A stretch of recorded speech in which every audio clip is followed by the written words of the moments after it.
Hello friends, in the series on the income tax cases, today we will discuss a very important issue on section 148 notices. As all we know that in the old regime, that is before 1st April 2021, the main safeguard available to the assessee in issuing the notices under section 148 was the reason to believe.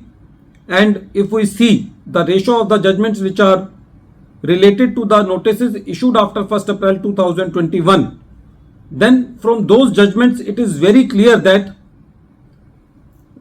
even in the present scenario, the reason to believe before issuing the notice under section 148 is a sine qua non. The issue in the present case was that whether the assessing officer can issue the notice to the assessee under section 148 for the escapement of income just on the basis of a subjective report of commission inquiry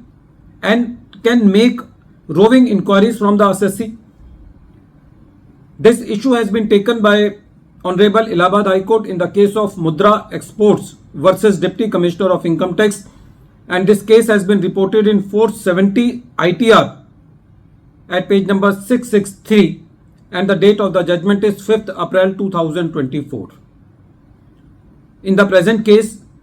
the assessment year is 2011-12, and a notice under section 148 was issued to the assessee on the basis that the revenue has the report of the inquiry commission that the assessee has charged 50% less in the invoice prices as compared to the international prices. When this notice was received by the assessee submitted its detailed objections, but those objections were mechanically disposed of by the assessing officer. So the assessee filed the writ petition before the Allahabad High Court, and the main ground of the assessee was that the notice has been issued on a subjective basis without tangible material. When Allahabad High Court heard this writ petition, Allahabad High Court said that merely because invoice price is less than the international price, it could not be alleged that there was any income on accrual basis, and since the assessee has not earned any legal right to receive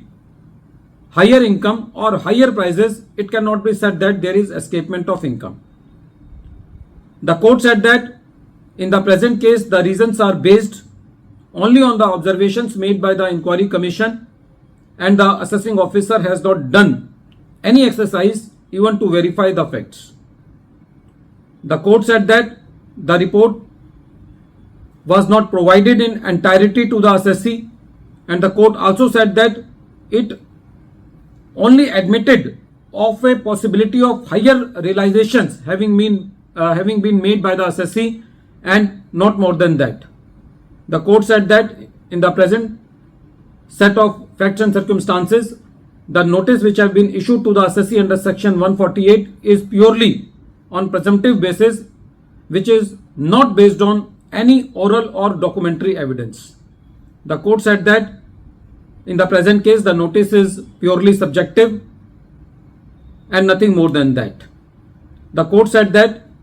the revenue has not alleged that invoice prices have been suppressed or any on-account money has been received by the assessee. So, the court quashed the notice under section 148 on the basis that there was no tangible material and there was no reasons to believe